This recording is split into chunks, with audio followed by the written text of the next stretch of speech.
गाडी बनवत असताना मी कॉम्पिटिशनला पण जायचो. गाडीचा प्रोजेक्ट पूर्ण झाल्यानंतर मी जवळपास 1.5 वर्षामध्ये 27 कॉम्पिटिशन केला. ओके. त्यामध्ये मी 20 ते 25 कॉम्पिटिशन विन केलं. म्हणजे शार्क टँक इंडियामध्ये जायला पैसे द्यायला लागत नाही? नाही, म्हणजे असं नाही की तुमच्याकडे फक्त आयडिया आहे. मी म्हणजे माणसं मनामध्ये विचार करतात की मी धंदा टाकणार, मग मला एवढे येणार, मग मी लॅम्बोर्गिनी घेणार, फरारी घेणार. ती तसलं तिथे त्याला एंटरटेन अजिबात करत नाही. तुमचं सेल नसेल तर तुम्ही जेन्युन 0 म्हणून टाकायचा. कारण की जी पुढे प्रोसिजर असते ती खूप कठीण असते. त्यात खोटं बोलून चालत. किती चान्स त्यामध्ये बनवायचं तेवढं आपण त्यात द्यायचं. असं नाही की आपल्याला चला 1 मेला आलाय म्हणजे झालंय, तसं नाही. त्याच्या पुढे खरा खेळ सुरू होतो. कारण की आणि गाडी टेस्टिंग करताना तर म्हणजे खूप काही झालं होतं. बरोबर. त्यामुळे ते जॉब इथूनच जायचो. कॉलेजमध्ये गेलं की बाहेर झोपायला लागायचं. आणि गोष्ट सगळे कॉलेज मधल्या मित्रांना समजली होती. ह्याच्याबरोबर जायचं म्हणजे आपल्याला बाहेर झोपायचं. आता मुंबई म्हणलं पावसाळ्यात त्याची सगळी तुंबई होती सगळं. बर. आता सरकारला काय बोलायचं. बाहेरच्या देशात असं आहे की छोटा जरी खड्डा पडला तरी ती लिंक्डइनला मेसेज करतात की एवढा खड्डा पडला, आमचा सायकलिस्ट ह्यातनं पडेल. पण आपल्या इथं तसं नाही. आपल्या इथे स्टंट मारतात त्या खड्ड्यात, डायरेक्ट अशी गाडीवर. परत मुंबई मधली पोरांची वेगळं म्हणजे ती क्रेज असते की त्यांच्याकडे स्पोर्ट बाईक वगैरे. माझ्यापाशी याच्यात म्हणायचे लावतो का रेस. आता त्यांना पण सांगणार की इनोव्हेशन आहे ना की रे. तिथली आम्हाला दोघांना माणसं म्हणली की शो साठी आलेत का इथं काम करायची. म्हणजे त्यांना आश्चर्य झाले की शो मध्ये आलेत का. कारण की सगळ्या आगाव माती किती उठली होती, गटाराचं पाणी, त्यांना माहितच नव्हतं काय करून आले. नंतर आतमध्ये गेलो, मुंबई ड्रिफ्ट मारून आलेत. आणि त्यांनी एकच असं मला क्वेश्चन विचारलं की तू हे का सुरू केलं. त्याचं उत्तर मला सांगताना मला सगळा तो 2 वर्षाचा फ्लॅशबॅक झाला की आपण कुठं होतो ना आज कुठं आलो. नमस्कार मित्रांनो, स्वागत आहे तुमचं बिझनेसवाला साईराज मध्ये. आजचा आपण एक स्पेशल पॉडकास्ट करतोय आणि आज आपल्यासोबत उपस्थित आहेत सातारचे विक्रांत पवार सर, जे की शार्क टँक इंडियामध्ये जाऊन आले, जो की ग्लोबल लेवलचा शो आहे. आणि महाराष्ट्रातले काहीच लोक तिथं जाऊन आलेत. आणि हा जो शो आहे, म्हणजे जर कुणाला माहित नसेल की हा शो नक्की काय आहे, तर ह्या शो मध्ये जे कोण स्टार्टअप ज्यांचं कुणाचं आहे किंवा व्यावसायिक आहेत, ज्यांना व्यवसाय वाढायचा आहे आणि त्यांना फंडिंग पाहिजे, तर जे कोण मोठे ब्रँड्स आहेत, बोट असेल, शादी.com असेल, ओयो असेल, असे जे कोण मोठे ब्रँड्स आहेत किंवा मोठ्या कंपनीज आहेत, तर त्यांचे जे ओनर आहेत, फाउंडर आहेत, ते जे कोण छोट्या लेवलला व्यवसाय करतात त्यांना फंडिंग उपलब्ध करून देतात आणि इक्विटी घेतात. अशा लेवलला तो शो चालतो. तर त्या शो मध्ये सरांनी त्यांचा प्रोजेक्ट नेलेला, जो की हायड्रोजन इथेनॉलवर चालणारी बाईक, हा त्यांचा प्रोजेक्ट होता. आणि तो प्रोजेक्ट ते त्या शो मध्ये घेऊन गेलेले. तर त्या शो मध्ये जायचं कसं, तिथं फंडिंग कसं भेटतं किंवा कशी प्रोसेस आहे, किती किचकट आहे, किती सोपी आहे, कोण जाऊ शकतं, क्रायटेरिया काय असतो, जे काय तुम्हाला प्रश्न आहेत याच्यामध्ये, तर सगळ्या प्रश्नांची उत्तर तुम्हाला आजच्या पॉडकास्टमध्ये मिळणार आहेत. तर मित्रांनो, थेट आता आपण विक्रांत सरांकडनं जाणून घेऊया की कशा प्रकारे शार्क टँक इंडियामध्ये जायचं असतं, कशी ती प्रोसेस असती, काय गोष्टी लागतात आणि त्यांनी कधी अप्लाय केलेलं, सगळंच एकंदरीत जाणून घेऊयात. तर सर, तुम्ही कधी अप्लाय केलेला आणि कसा होता प्रवास? पहिले 2 सीझन झाले होते तेव्हा मी माझ्या प्रोजेक्टवरती काम सुरू होतं. तेव्हा तो शो लागायचा. म्हणजे त्यामध्ये सुरुवातीला नवीन एंटरप्रेनर गेले होते. तो शो एकदम बूमला गेला. म्हणजे तिथं फंडिंग मिळाली. म्हणजे एकदम खालच्या लेवल पासून वरच्या लेवल पर्यंत बिझनेस चालू होते ते. मग गाडी बनवत असताना मी कॉम्पिटिशनला पण जायचो. गाडीचा प्रोजेक्ट पूर्ण झाल्यानंतर मी जवळपास 1.5 वर्षामध्ये 27 कॉम्पिटिशन केला. ओके. त्यामध्ये मी 20 ते 25 कॉम्पिटिशन विन केला. ओके. त्यामधूनच मला बराचसा फंड आला. म्हणजे जेवढे मी इन्व्हेस्टमेंट केली होती त्याच्यापेक्षा मला दुप्पट ते तिप्पट मला पैसे आले. म्हणजे मला अशी पैशाची त्यानंतर उणीव बसली नाही. त्यानंतर मग सगळ्यात जास्त कॉम्पिटिशन मी सिम्बोसिस कॉलेजला केलं होतं. सिम्बोसिस कुठं? पुण्यामध्ये. त्यांनी मला तिथे सांगितलं तू शार्क टँकला अप्लाय कर. ते माझ्या अगोदरपासूनच डोक्यात होतं. जेव्हा मी गाडी बनवतो त्यावेळेस मी 2022ला अप्लाय केलं होतं. पण तेव्हा मी मग म्हणजे एकदम असं पॅशनेट असल्यासारखं, म्हणजे फुल आपण ताकद लावून कसं करतो की म्हणजे एका शब्दापासून ते टाईप करून म्हणजे झालंच पाहिजे असं दृष्टिकोनात. तसं मी केलं अप्लाय करताना. त्यावेळेस पण नाही झालं. दुसऱ्यांदा अप्लाय केलं त्यावेळेस पण नाही झालं. त्यानंतर मी त्या गोष्टीच्या होप्स सोडून दिल्या होत्या. पण त्या 1.5 वर्षाच्या कालावधीमध्ये माझ्याकडे एवढ्या गोष्टी अचिव्हमेंट आल्या होत्या की माझा कॉन्फिडन्स आतनच बूस्ट झाला होता. त्यामुळे बरोबर, म्हणजे पहिल्यांदा अप्लाय केलेलं तेव्हा कॉम्पिटिशन कुठल्याच जिंकलेला नव्हत्या किंवा काहीच नव्हतं, प्रोडक्ट पण नव्हतं आणि काहीच नव्हतं. त्यानंतर मग दुसऱ्यांदा पण काय झालं नाही. मग तिसऱ्यांदा अप्लाय करताना इंस्टाग्राम मी सोशल मीडियावरती मी अजिबात अगोदर ऍक्टिव्ह नव्हतो, म्हणजे जेव्हा मी गाडी बनवतो त्यावेळेस, त्यामुळे मला त्यातलं काही माहित पण नव्हतं. जेव्हा मी गाडी बनवल्यानंतर कॉम्पिटिशनची माहिती मिळण्यासाठी मी पेजला फॉलो करत असायचो. तेव्हा मी शार्क टँकला पण फॉलो केलं होतं. तेव्हा त्यांच्या वेबसाईटला दिसलं की शार्क टँकचे ऍप्लिकेशन सुरू झाले. तेव्हा माझ्या मनात विचार आला की जाऊ दे, काय आपलं काय होणार नाही, आपण ऑलरेडी 2 वेळा अप्लाय केलंय आणि तिथं बाकीच्या माणसांमध्ये मिथ्स आहेत की म्हणजे तिथं पैसे देऊन आपल्याला जाता येतं वगैरे, पण तसं काही नव्हतं. त्या मिथ्स बरोबर पण मी पण त्यांच्यामध्ये सामीलून पुढच्याला पण तेच उत्तर द्यायचो की तिथे जायला पैसे लागतात, पण ऍक्च्युअल मध्ये ती खरी परिस्थिती नाही, ती सगळं खोटं आहे. बरोबर. नंतर शार्क टँक इंडियामध्ये जायला पैसे द्यायला लागत नाही, हे सगळ्यात पहिली गोष्ट आहे. त्यानंतर मग मी डेडलाईन संपत आली होती, म्हणजे जवळपास त्यावेळेस मार्च एंडिंगच होता, मार्चच्या वेळेस एंडिंग संपत आली होती. त्यांची रील आली की 7 days लेफ्ट म्हणून. म्हणलं मग माझ्या डोक्यात असेच आलं विचार, चला करून बघावं. तिसऱ्या वेळेस म्हणलं झालं तर झालं, नाही झालं तर आपण काही इच्छा सोडून दिली. मग मी अप्लाय केलं आपलं सहज. आणि त्यावेळेस अशी गोष्ट होती की मी कॉम्पिटिशनला जायचो, त्यामुळे माझ्याकडे पोर्टफोलिओ, गाडीचे फोटो वगैरे सगळे चांगले होते. बरोबर. आणि युट्यूब वाले पण व्हिडिओ करायचे, त्यांचं पण थंबनेल होतं. त्या दरम्यान मोठे पण म्हणजे विशेष वारीला पण मुलाखत झालेली, इंडियन फार्मरला झालेली, संतोषने केलेली. त्यांच्या माझ्याकडे माझ्या प्रोजेक्ट बद्दल थंबनेल होते आणि मार्केटमध्ये पण चर्चा सुरू झाली होती की ह्या प्रकारची गाडी असं कोणतरी करतंय. कारण की 1.5 वर्षामध्ये सतत कॉम्पिटिशनला जाणं म्हणजे ते फक्त महाराष्ट्रापुरतं मर्यादित नव्हतं, ते ऑल ओव्हर सगळ्या भारतामध्ये जिकडे असेल तिकडे IIT लेवल, IIM लेवलला होतं. बरोबर. त्यानंतर मी अप्लाय केलं आणि लकीली मला लगेच 3ऱ्या का 4थ्या दिवशी डायरेक्ट मेल आला की तुमचं शॉर्टलिस्ट झालंय. मग मी घरामध्ये सांगितलं माझं शॉर्टलिस्ट झालंय. ते अप्लाय करताना कुठे केलेलं अप्लाय? ती ऑफिशियल वेबसाईट असते शार्क टँक इंडियाची. आणि त्याच्या नोटिफिकेशन पडतात इंस्टाग्रामला. त्याच्या नोटिफिकेशन इंस्टाग्राम, लिंक्डइन, युट्यूबला सगळीकडे. युट्यूबला शक्यतो नाही पडत, सगळ्यात जास्त फास्ट अपडेट इंस्टाग्रामला पडतात. मग तिथून आपण अप्लाय करायचं. ही सगळ्यात पहिली स्टेप. ती सगळ्यात पहिली स्टेप. पण त्यासाठी तुमच्याकडे तुमचं प्रोडक्ट असलं पाहिजे. म्हणजे असं नाही की तुमच्याकडे फक्त आयडिया आहे. मी म्हणजे माणसं मनामध्ये विचार करतात की मी धंदा टाकणार, मग मला एवढे येणार, मग मी लॅम्बोर्गिनी घेणार, मग फरारी घेणार. ती तसलं तिथे त्याला एंटरटेन अजिबात करत नाही. बरोबर. तुमच्याकडे ऍक्च्युअल रिअल प्लॅन पाहिजे. तो जरी मार्केटमध्ये अवेलेबल नसला, म्हणजे तुमचं प्रोडक्ट जरी अवेलेबल मध्ये सेलिंग नसेल, तरी तुमची आयडिया एवढी कणकर पाहिजे की ती तुम्हाला बघितल्या क्षणी त्यांच्या डोळ्यात असं वाटलं पाहिजे की नेऊ शकते, घेतलं पाहिजे. बरोबर. कारण की त्यांना पण असं आहे की चांगल्या प्रोडक्ट मध्ये इन्व्हेस्टमेंट करायचे. बरोबर. मग त्यानंतर त्यामध्ये तुमचं सगळ्यात अगोदर बिझनेसचा नाव टाकायला लागतं. नाव इन द सेन्स तुमचा प्रोजेक्ट असेल तर तो प्रोजेक्ट पण टाकू शकतो. आणि ह्या अगोदर प्रोजेक्ट कोण घेत नव्हतं, म्हणजे शार्क टँक इंडियामध्ये पण मेजॉरिटी स्टुडंटच अप्लाय करायला लागले.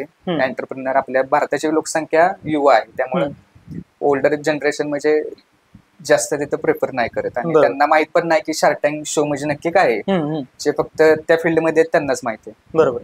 त्यामध्ये तुमचं बिझनेसचं नाव, तुमचं युनिक सेलिंग पॉइंट, म्हणजे तुमचं मार्केटमध्ये तुम्ही नवीन काय देताय आणि वेगळं काय देताय, तुमचा सेल किती वर्षाचा, त्यात तुमचा सेल नसेल तर तुम्ही जेन्युन 0 म्हणून टाकायचा. कारण की जी पुढे प्रोसिजर असते ती खूप कठीण असते, खोटं बोलून चालत नाही. मग त्यानंतर सगळ्या तुमच्या डिटेल असतात त्या सबमिट करायच्या. आणि त्यानंतर मेजॉरिटी ऍप्लिकेशन हे सगळ्या वर्ल्ड वाईड मधून येतात. म्हणजे आपल्या भारतामध्ये असं नाही की आपली कॉम्पिटिशन फक्त भारतातल्याच एंटरप्रेनर किंवा मार्केट. हा एक महत्वाचा पॉईंट. कारण की आपल्यातले जे टॅलेंटेड लोक असतात त्यांना इथं म्हणजे तेवढी वाव भेटत नाही, त्यामुळे ते सगळे अब्रोडला असतात. त्यांचे बिझनेस तिकडे असतात. जेवढे शार्कची सिटिझनशिप त्यांची इथली असते. नाही, सिटिझनशिप त्यांची फक्त त्यांचा पेअरचा वेगळा इश्यू असतो, म्हणजे पेअरचं त्यांचं वेगळं असतं ते, किंवा 3 ते 4 वर्ष असतात. सिटिझनशिपचं इंडियाचं एवढं काय म्हणजे असं स्ट्रिक्ट रूल नाही की तुम्ही इथलंच पाहिजे, इंडियातलंच असलं पाहिजे. बरोबर. म्हणजे फॉरेनर नाही देऊ शकत, ते मूळ नागरिक इंडियाचेच असतात, त्यांच्याकडे आधार कार्ड असतं. शेवटी भारतीय तो भारतीयच, किती पण सिटिझनशिप भेटली तरी. बरोबर. मग त्यांचे ऑलरेडी बिझनेस असतात आणि त्यांचे बिझनेस असे असतात की आपण ह्या सीझनला बघितलं की शार्कची जेवढी रेव्हेन्यू नाही तेवढा त्यांचा रेव्हेन्यू आहे. मग ते पण ऍप्लिकेशन करतात आणि त्यांचं शॉर्टलिस्ट झाल्यानंतर ते इथं येतात. म्हणजे ह्यातनं थोडक्यात काय की आपल्याकडे जेवढी टॅलेंटेड लोक आहेत त्यांना भारत सरकार एवढा काय वाहू देत नाही, त्यामुळे जेवढी काय आपला मंडळी आहेत ती सगळी बाहेरच गेलेली आहेत. बरोबर. मग ते ऍप्लिकेशन झाल्यानंतर आपल्याला मेल येतो. मेल आल्यानंतर पुढची प्रोसिजर असते की ते आपलं सगळं स्कॅनिंग करतात, म्हणजे तुमची खरंच आयडिया रिअल आहे का नाही आहे. आणि माझ्या बाबतीत ते एक पॉझिटिव्ह पॉईंट असा होता की माझं इनोव्हेशन सगळीकडे म्हणजे तेव्हा चर्चेत होतं पेपरमध्ये, परत त्यावेळेस माझी टीव्ही मध्ये पण बातमी आली होती लोकशाहीला. बरोबर. आणि ऍक्च्युली तो हिंदी शो आहे आणि फेसबुकला इंडियन फार्मरच्या पेजवरनं पण भरपूर व्ह्यूज गेले तुझ्या व्हिडिओ. बरोबर. तो मोठा सगळ्यात मला वाटतो प्लस पॉईंट, कारण की त्यांना शोधायला लगेच म्हणजे इझी पडले. आणि मी त्यांना फोटो असं दिला होता की ते इथेनॉल पाण्यागतच दिसत होते. त्यांना असं सुरुवातीला वाटलं की हे पाणीच आहे का काय, त्यामुळे त्यांनी डायरेक्ट म्हणजे ऍक्सेप्ट केलं. असं प्रत्येकाच्याच गोष्टीत होईल असं नाही, त्यामुळे तो लूप झाला ऍक्च्युली. त्यामुळे आपण इनोव्हेशन करताना ते आपल्या पुरतं मर्यादित न राहता बाकीच्या माणसांना पण कसं पोचता येईल जेव्हा आपण करतो त्या पण गोष्ट लक्षात घेतली पाहिजे. त्यानंतर त्यांनी व्हेरीफाय केलं. त्यानंतर त्यांनी मला बिझनेस पेज 4 मिनिटाचा व्हिडिओ होता तो अपलोड करायला लावला. ही सगळी प्रोसिजर त्यांच्या एक वेबसाईटला होती, त्यामध्ये ते सगळं आपल्याला गाईड करतात की कसं काय करायचं. त्यानंतर ते 4 मिनिटाच्या व्हिडिओ मध्ये काय सांगायचं होतं? आपल्या प्रोडक्ट बद्दल माहिती, आपलं नाव, आपण कुठून आहे, आपल्या प्रोडक्टची किंमत, म्हणजे आपल्याला किती चान्स त्यामध्ये बनवायचं तेवढं आपण त्यात द्यायचं. असं नाही की आपल्याला चला 1 मेला आलाय म्हणजे झालंय, तसं नाही. त्याच्या पुढे खरा खेळ सुरू होतो, कारण की शेवटला त्यांचं शूटिंग होतं त्यांचं पण ते दाखवत नाही, असं पण आहे. ते पुढे पण भरपूर अजून पुढे पण भरपूर आहे. बरोबर. तर आपण 4 मिनिटाचा व्हिडिओ अपलोड केला की ते व्हेरीफाय करतात, आणि तो व्हेरीफाय झाल्यानंतर मग आणखीन मेल येतो की तुमचं शॉर्टलिस्ट स्टेपला झालेलं आहे. बरोबर. आणि ते व्हेरीफाय करत असताना सगळीकडे चौकशी करतात, म्हणजे आपण जिथं राहतो तिथं पण जरा आजूबाजूला त्यांचे म्हणजे आपला सोनेचे हे असतात पत्रकार, ते असतात, ते मग चौकशी करतात. आता आम्ही चॅनल लेवलला गोष्टी होत्या सगळ्या ऍक्सेस. माझं कॉलेजची पण सगळी माहिती होती, कॉलेजमध्ये पण फोन गेले होते की असंच खरं इनोव्हेशन आहे का, ऑथेंटिक आहे का हे फेक आहे.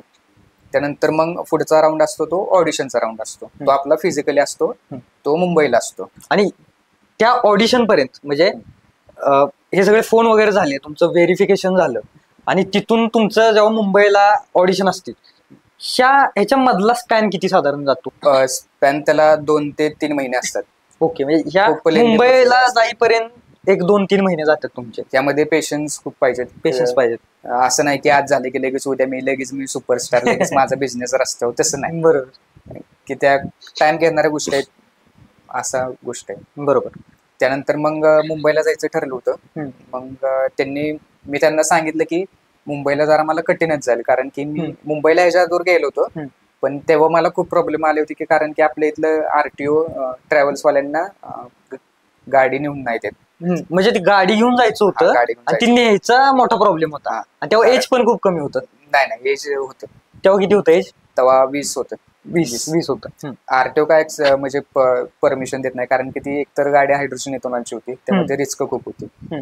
तरी पण मी अगोदर कॉम्पिटिशनला जायचो, त्यामुळे ते ओळखीचे चालू होते, त्यामुळे त्यांनी नेलं. आणि त्यावेळेस पावसाचा दिवस होते आणि सगळी प्रोसिजर तुमची पावसाळ्यातच असते, त्यावेळेस उन्हाळा वगैरे काय नसतो, त्यामुळे तुम्हाला सगळं वातावरण बघूनच बाहेर जाताना बघावं लागतं. बरोबर. इथून आम्ही गेलो संध्याकाळी, आणि विषय असा झाला की बाईक घेऊन गेला. हा, बाईक घेऊन गेलो. एक मित्र होता, तेव्हा यायला पण म्हणजे असं तयार कोण होत नव्हतं, कारण की कॉम्पिटिशन वेळेस आम्ही जायचो त्यावेळेस कॉलेजवाले काय कॉम्पिटिशन दुसऱ्या दिवशी असायची, आणि मी साताराच असल्यामुळे मला लांब जायला लागायचं.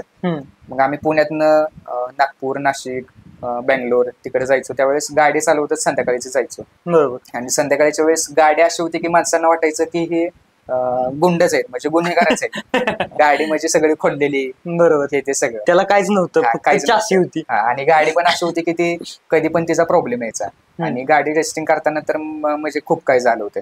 त्यामुळे ते जॉब इथूनच जायचो.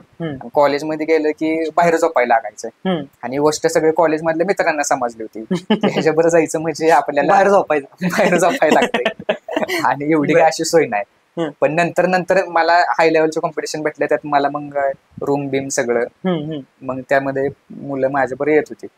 मग एक मुलगा होता, त्याला फोन केला, तो झाला तयार झाला, तो आता फौजी झालाय, त्याला घेऊन गेलो. म्हणजे मुलं पण असे लागायची की ती फक्त अभ्यासातली नको, अभ्यासातली पोरांचा त्यात काही संबंधच येत नाही, कारण की त्याला अशी पोरगं पाहिजे की करायचं म्हणजे करायचं, किती पण प्रॉब्लेम आले तरी चालते. कारण की ते असं नाही की ती सगळी प्रॅक्टिकल गोष्ट आहे की कुठं काय प्रॉब्लेम आला तर काय करायचं. आता मी पाणी तरी किती घेऊन जाणार, सॅक मध्ये, बरोबर. माझ्या सॅक मध्ये पण वजन. आणि मला पण काही गोष्टी अशा होत्या की ती जमणार नाहीत, कारण की तो प्रोजेक्ट होता, ती नवीन गोष्ट होती. मग आम्ही गेलो आणि त्यावेळेस अक्षरशः एवढा पाऊस होता की तेव्हा मला वाटतं महाराष्ट्रात जास्त पाऊस पडला होता. आणि मुंबईला जाताना इथून 3-4-5 तास तरी लागतात. बरोबर. आणि दरड कोसळली होती मुंबईच्या एक्सप्रेस वे वरती. तिथं आम्ही 12 वाजल्यापासून रात्री 3 वाजेपर्यंत तिथंच जाम. मग आता असा विषय झाला की इतक्या वर्षात आपलं सिलेक्शन झालंय, आपण तिथं पोचतोय का नाही. ऑडिशनच्या वेळेस हा प्रॉब्लेम झाला. मग म्हणलं आता आपला अवघड आहे म्हणले.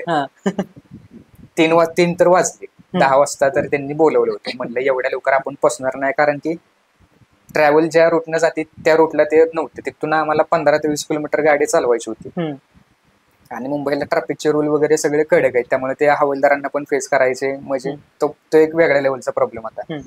पण दरड कोसळली, मी त्यांना फोन तर रात्री करू शकत नाही. त्यांना व्हॉट्सअपला मेसेज केला की दरड कोसळली, मी प्रयत्न करतो यायचा, पण मला तुम्ही प्लीज चान्स द्या की माझं पिच तुम्ही ऑडिशन मध्ये घ्या, कारण मी एवढ्या लांबून येतोय. ठीक आहे म्हणले, तुम्ही या व्यवस्थित. नंतर बस 3 वाजता निघाली. 3 वाजता निघाली बस पनवेलला. त्यावेळेस 6 ते 7 वाजता पोहोचली. आणि तिथून मग आम्हाला ट्रॅव्हल्सवाल्याने सोडलं. आणि सकाळची वेळ होती, त्यामुळे एअरपोर्टच्या एरियामध्ये ते ऑडिशन होती, त्यामुळे तिथं भयंकर गर्दी असते. ट्रॅफिक जॅम मध्ये अडकलो. मला असं वाटलं की आता आपल्याला इथूनच माघारी जावं लागते, तिथे जायची पण गरज नाही, कारण की आपला टाइम आउट निघून गेलाय. बरोबर.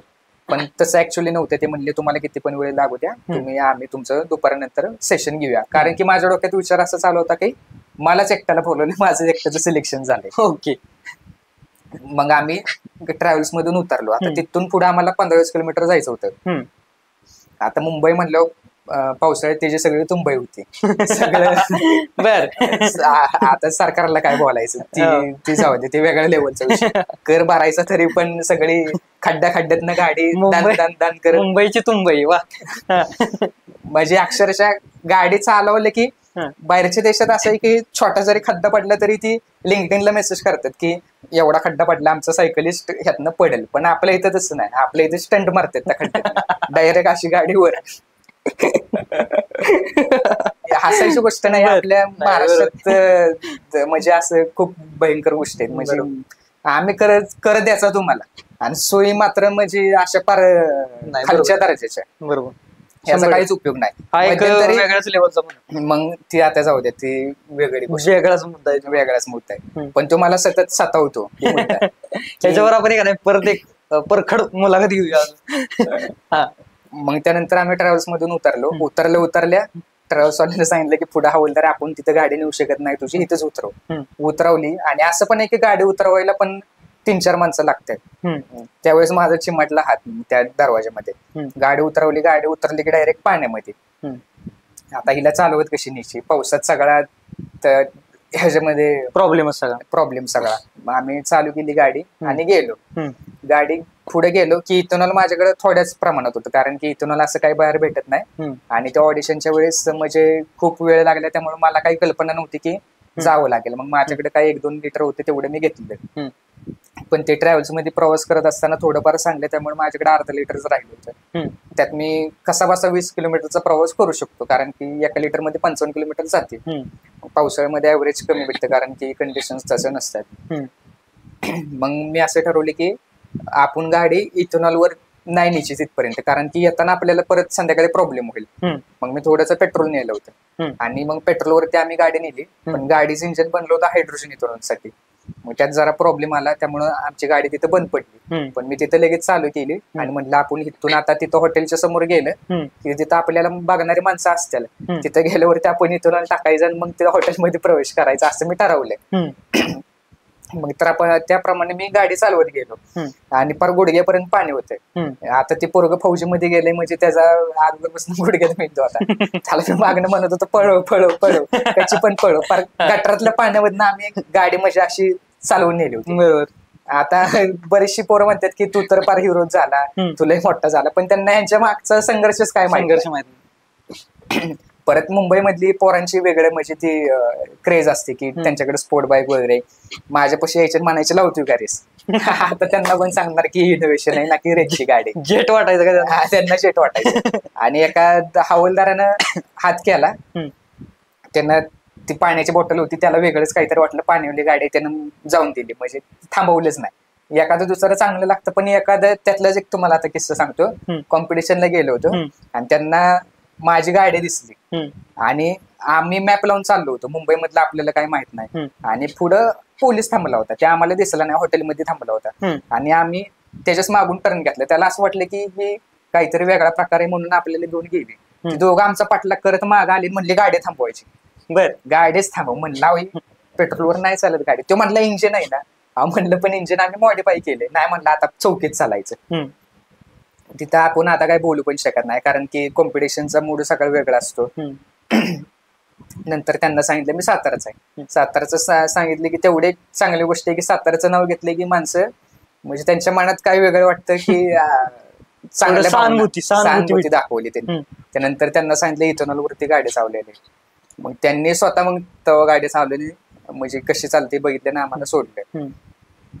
त्यानंतर आम्ही त्या गटाराच्या पाण्यामध्ये म्हणजे सगळे घाणच, त्यात आम्ही कसं पण गेलो, म्हणजे त्यात आम्हाला अर्धा ते 1 तास गेला. मोबाईल तर माझा सगळा डेड झाला होता त्यावेळेस, म्हणजे काही एवढं असं मोबाईल हे नव्हता, चांगला नव्हता सगळा, म्हणजे असं फुटलेला, त्यामुळे कम्युनिकेशन सगळं संपलेलं. नंतर आम्ही हॉटेलपाशी पोहोचलो आणि तिथं इथेनॉल टाकलं आम्ही. म्हटलं आता आपली मंजिल आली, आपल्याला आता इथं चांगलं वागलं पाहिजे. पण त्या काळात त्यावेळेस आमचे कपडे एवढे खराब झाले होते की आम्हालाच आमचं भांडण होतं की काय झालं आपल्या कपड्याचं. हॉटेलमध्ये समोर गेले की त्यांना वाटलं ही कोण आली, ते गाडला पण वाटलं की ही कोण आली. नंतर मग मी ऑलरेडी मित्राच्या फोनवरती सगळं कॉन्टॅक्ट म्हणजे टाकून ठेवले होते की काय, मला माहित होते की आपला मोबाईल डेड होणार आहे. मग हॉटेलमध्ये पोहोचलो, गाडीनं थांबवलं, म्हणला पहिली तिथं गाडी खाली लावण्या, गाडी लावली, आम्ही आलो आणि त्यांना वरती फोन केला की अशी अशी मुलं आलेले, तुम्ही त्यांना पाठवायचं का नाही पाठवायचं. मग त्यांनी आम्हाला वरती पाठवलं आणि आमचा म्हणजे लुक एवढा चेंज झाला होता की वरती पोहोचल्याचे बाकीचे कंटेंट म्हणजे एवढे आले होते एकदम हायफाय लुक घालून. म्हणजे काय गोष्टीत असं असतं की त्यांचा बिझनेस काहीच नसतो, पण त्यांचे लुक शो ऑफच असतो, शो ऑफ म्हणजे भयंकर लेवलचा. म्हणजे इंग्लिश आली म्हणजे तो लय मोठा झाला असं नाही. बरोबर. तिथं फक्त पुणे मुंबईमध्ये काही इंग्लिश, पण त्यांच्या कल्पना एकदम आपल्यापेक्षा एकदम खालच्या लेवलच्या असतात. बरोबर. तिथली आम्हाला दोघांना माणसं म्हणली की शो साठी आलेत का इथं कामगार आहेत ही.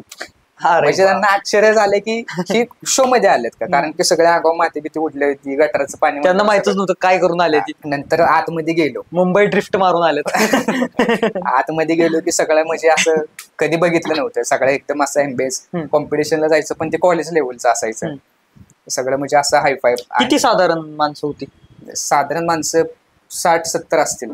ओके. एका दिवसात एवढी येत होती ऑडिशनला तेवढी येत होती. आम्ही आतमध्ये गेलो, त्यानंतर त्यांचा स्टाफ म्हणजे असं खूप सपोर्टिव्ह आहे, म्हणजे सगळ्या गोष्टी एक्सप्लेन करतात आणि ते मराठीतच बोलतात. त्यांना माहिती की आम्ही सातारमधून आलेलो, त्यामुळे मराठीतच बोलली ती. त्यानंतर त्यांनी आम्हाला शांत केलं सगळ्यात अगोदर. आम्ही आंघोळ वगैरे काहीच केली नव्हती, त्यांनी मग आम्हाला सगळं सोय करून दिली. पण आपण बाहेरच्या ठिकाणी गेलो, आपण काय जास्त म्हणजे आपण सूट नाही होत त्या कंडिशनला. बरोबर. त्याप्रमाणेच आमचं झालं. त्यावेळेस मी भेटलेलाच होतो आणि माझा मित्र होता, तो पण काय त्याला एवढा अनुभव नव्हता, त्यामुळे आमच्या दोघांची कंडिशन एकच झाली होती. आम्ही थोडंफार आवरलं. नंतर आम्हाला खायला दिलं. आता खायला दिलं त्यांनी दिलं होतं आम्हाला, ते आम्हाला त्यांनी डिश आणून दिली. आता तिथला एसी चालू होता की आम्ही अगोदरच गारटलेलो, त्यामुळे आम्हाला माहित नव्हतं ते कसं खायचं. त्या मित्राने घेतला ब्रेड आणि लावला डायरेक्ट तोंडाला, काही बघितलंच नाही. आणि मी म्हणजे कसं आपल्याला आता ऑडिशन द्यायचंय, कसं काय करायचं. नंतर मी ब्रेड काढला, त्यांची सुरीच एवढी होती मोठी की समजलं नाही की काय करायचं. खाण्यापासून संघर्ष सुरू झाला. नंतर आम्ही खाल्लं ते, म्हणजे भूक तशीच आतल्या आत मारली, कारण की ती मुंबईचं फास्ट फूड म्हणजे सगळं आपल्याला ते जुळत नाही. त्यानंतर ऑडिशनला त्यांनी बोलवलं, मी सगळा ड्रेस वगैरे चेंज केला, त्यांनी इथे लेबल लावला होता माझ्या.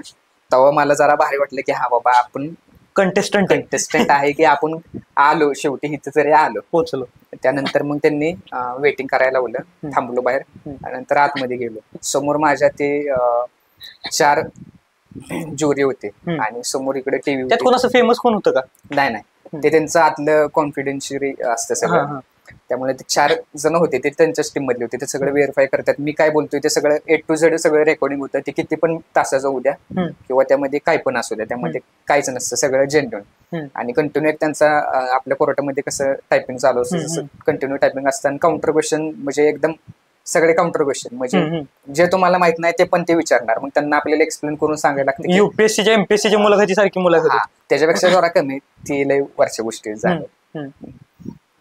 त्यानंतर त्यांनी सांगितलं की तुझ्याकडं एकच चान्स आहे, त्यामध्ये सगळं एक्सप्लेन करायचं कसं काय आणि कंटिन्यू उभं राहायचं. म्हणजे मी त्यावेळेस 2 तास उभं राहिलो होते, अक्षरशः माझे पाय दुखायला लागले होते. बाहेर आल्यावरती मला समजलं की आपण 2 तास थांबलो. त्यांना माझी कल्पना एवढी आवडली की त्यांनी खूपच जास्त क्वेश्चन विचारले. त्यांना अशा काही कल्पना माहित नव्हत्या की त्यांना मला एक्सप्लेन करायला लागले, कारण की त्यामुळे मला ते खूप जड गेले, कारण की ती कल्पनाच अशी होती की ती कुणाला माहित नव्हती. त्यानंतर त्यांनी आम्हाला सांगितलं की तुमचं ऑडिशन झाले, तुम्ही आता जाऊ शकता. मग आम्ही लंच वगैरे केला आणि आम्ही घरी आलो. बरोबर, ही झाली पुढची स्टेप. पुढची स्टेप. आणि ते सगळ्यात महत्वाचे, कारण मुलाखतीची तुम्ही असे पण तिथं माणसं बघाल की तुम्हाला ते फायनल शो मध्ये दिसतील, पण आपला शो म्हणजे आपण तिथं दिसणार नाही, म्हणजे त्यातूनच सगळं सिलेक्शन होतं पुढे. बरोबर, ते सगळ्यात महत्वाचं. सगळ्यात महत्वाचं तिथं तुमचं सगळ्यात तुम्हाला बेस्ट देता आलं पाहिजे. त्यानंतर घरी आलो, त्यानंतर किमान 3-4 महिने तरी मला गेले सगळं व्हेरिफिकेशन करण्यासाठी. त्यानंतर त्यांचे वारंवार कॉल येत होते, परत कॉलेजमध्ये पण कॉल येत होते की हे खरंच आहे का. नंतर मग मला एक फायनल कॉल आला की तुम्ही सिलेक्ट झाला. कॉल पण नाही आला, पहिला मेल आला, त्यानंतर कॉल आला की तुम्हाला आम्ही घेतलं तर तुम्ही येऊ शकता का. मग आपण साहजिकच हो म्हणणार. मग माझं त्यामध्ये सिलेक्शन झालं. त्यांनी मला 1 महिन्याचा वेळ दिला, 1 महिना नाही 2 आठवड्याचा वेळ दिला. त्यांनी जे मला त्यात त्रुटी सांगितल्या होत्या त्या मी सगळ्या क्लिअर केल्या, त्या मॉडेलवरती काम केलं. आणि नंतर मग जायची वेळ आली. तिथं 7 दिवसाचा प्लॅन होता. 7 दिवसामध्ये सगळं ते म्हणजे एन्व्हायरमेंट असतं त्यामध्ये शूट व्हावं लागतं, कारण की शूटिंगच्या वेळेस आपला एकच टेक असतो. आणि एकदम असून आपण असं एकदम बड्या माहोलमध्ये गेलं की म्हणजे रिलीफ करण्यासाठी थोडं आधी बोलवतात. तिथं मग मी गेलो, त्यावेळेस पण अशी सिच्युएशन झाली की आमचे त्यावेळेस पण यायला कोण तयार नव्हतं. मग मी एक मित्र फोन केला, त्याचाच भाऊ होता, त्या फौजीचा भाऊ होता, त्याला बोलवला. मग आम्ही गेलो आणि शूटिंग होतं फिल्म सिटीला, मुंबईमध्ये. मुंबईमध्ये. आता फिल्म सिटी कुठे ते पण मला तेव्हा माहित नव्हतं. मी जेल जाईल तिकडे मॅप लावून जात होतो. तिथे गेलो की ती फिल्म सिटी पण आम्हाला गावत नव्हती आणि सकाळची वेळ होती आणि गाडी पण सारखी बंद पडत होती. आणि आम्ही त्या फिल्म सिटीच्या कडेला तिथे जे कामाला असतात बिहारी, त्यांची झोपडपट्टी होती, तिथं आम्ही घुसलो. म्हणजे एवढ्या छोट्या छोट्या रस्ता तरी मला वाटतं मॅप लिहित होता का, मॅप त्या रोडने लिहित होता. म्हणजे मॅप पण कन्फ्युज. मुंबई ड्रिफ्ट पार्ट 2 पायऱ्याच ब्रश करत बाय आली होती. तिला विचारलं इथं फिल्म सिटी कुठे, ती म्हणली ही काही समोर, पण ते गेट सगळे बंद होते. मग आम्ही परत त्या जंगलातनं, म्हणजे ते कोरेगाव पार्क आहे, तिथून आम्ही गेलो. आम्हाला फायनली आम्ही सापडलो, गेलो. तिथं पण गेटवरती आम्हाला थांबवलं की कुठं जायचंय. म्हटलं माझं मेल बिल दाखवलं, पण त्यांनी आम्हाला एंटरटेन केलं नाही. आणि सकाळी 6 वाजता आम्ही पोहोचलो होतो.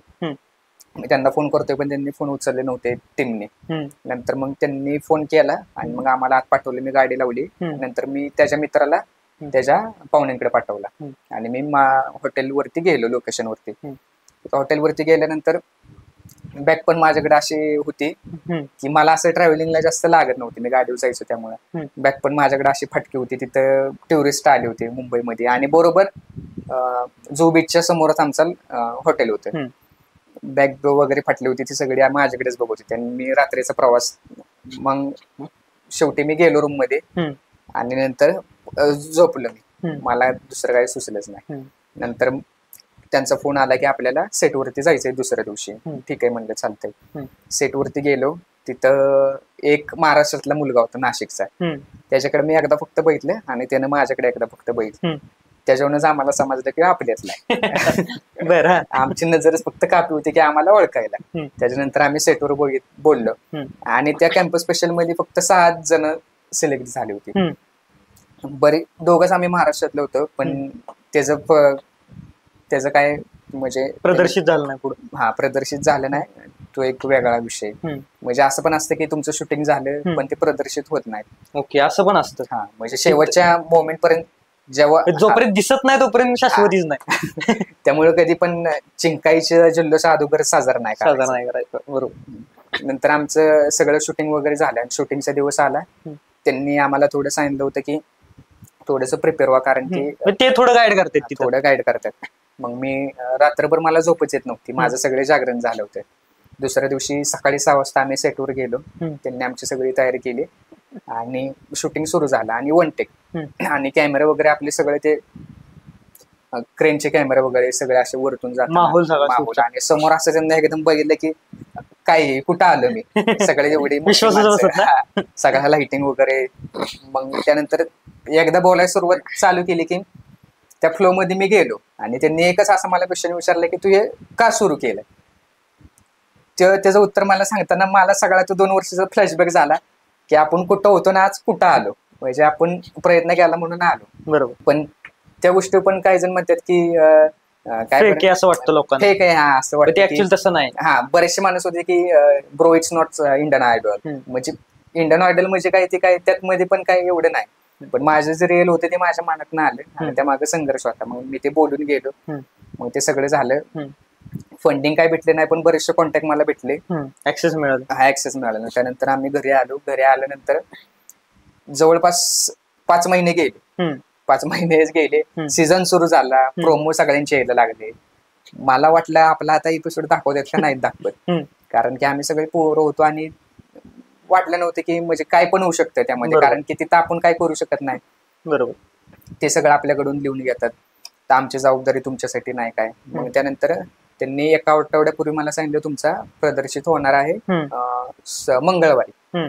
त्यानंतर प्रोमो रिलीज झाला, त्यामध्ये पहिल्यांदा माझं दिसलं आणि दुसरा प्रोमो रिलीज झाला त्यामध्ये माझं काहीच दिसलं नाही. मला असं वाटलं की आपलं दाखवतात का नाही. मी परत कॉन्टॅक्ट केला तरी त्यांनी मला असं उत्तर दिलं की तुम्ही शूटिंगला आलाय म्हणजे याचा अर्थ असं नाही की आम्ही ते दाखवलंच म्हणून. त्या एका उत्तरानं मला म्हणजे चलबिचल झालं. पण फायनली त्यांनी मला कन्फर्मेशन दिलं आदल्या दिवशी उद्या दिसणार आहे म्हणून. आणि मग बाकीचं पुढे त्यानंतर मग मी सगळ्या साऱ्यांना सांगून टाकले. बरोबर, की येणार आहे म्हणून. हा, की येणार आहे म्हणून. त्यानंतर एपिसोड माझा प्रदर्शित झाला, पण त्या मुलाचा होता तो प्रदर्शित नाही झाला. त्यांचा काय प्रॉब्लेम झाला ते मला माहित नाही, पण एखाद्याच्या भावना असतात की त्यानं सगळं दिलेलं असतं पण त्याचं प्रदर्शित होत नाही. असं पण होतं की तुम्ही तिथे गेलाय म्हणजे तुमचं होईलच असं नाही. बरोबर. एवढी सगळी प्रोसेस आहे आणि एवढा म्हणजे संघर्ष आहे त्याच्या मागे. म्हणजे असं नाही की आपल्याला दिसतंय आणि ते लगेच झालंय असं काही गोष्टी नाहीत. खूप स्ट्रगल आहे, खूप डेडिकेशन आहे, तर ह्या गोष्टी होत्यात. तर एकंदरीत अशी सगळी प्रोसेस होती आणि अशा पद्धतीनं तुम्ही जाऊ शकता शार्क टँक इंडियामध्ये.